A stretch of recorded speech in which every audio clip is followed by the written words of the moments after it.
Hello guys, good afternoon. সবাই কেমন আছো? তো দেখো, শীতকাল মানেই কিন্তু সবজি সবজি আর সবজি। আর সবজি দেখলে না আমার শুধু কিনতে ইচ্ছা করে। সবজি খাই আমি প্রচুর পরিমাণে, বাট আমার বাড়িতে কিন্তু কেউ সবজি খেতে ভালোবাসে না। মানে কেউ খাওয়ারই নেই। অনুভব তো ছোটো, ও এমনি সবজি খেতে ভালোবাসে না, খাই না।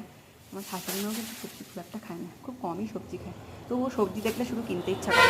তো অনেক কিছু সবজি কিনে ফেলেছি। দেখো, শিমগুলো একদম টাটকা টাটকা ছিল, আর এর মধ্যে না একটু অল্প অল্প বীজ হয়েছিল।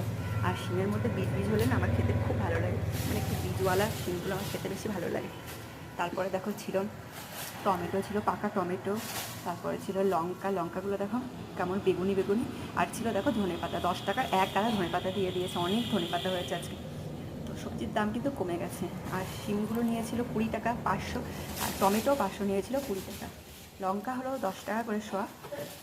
আর দেখো ফুলকপি 15 টাকা কেজি, 1 কেজি ফুলকপিও নিয়ে নিয়েছিলাম। এই ফুলকপিগুলো না খুব একদম টাটকা টাটকা সব সবজিগুলো। তো দারুণ লাগলো আজকে বাজার করে। দাম কিন্তু অনেক কম ছিল। শুধু দাম ছিল কিসের জানো? রসুনের। রসুন আমরা খুব একটা খাই না, খুবই কম খাই। মাংস হলেই বেশিরভাগ রসুন হয়, মাংস বা ডিম রান্না করলে। আর রসুন কিন্তু খুবই কম আমরা খাই। তো রসুনের দাম তো ছিল 40 টাকা শোয়া, মানে 400 টাকা কেজি। তোমাদের ওখানে কেমন দাম তো আমাকে জানিও। টাটা। সবাই ভালো থেকো, সুস্থ থেকো, আর পারলে আমার চ্যানেলটা একটু সাবস্ক্রাইব করে দিও। টাটা।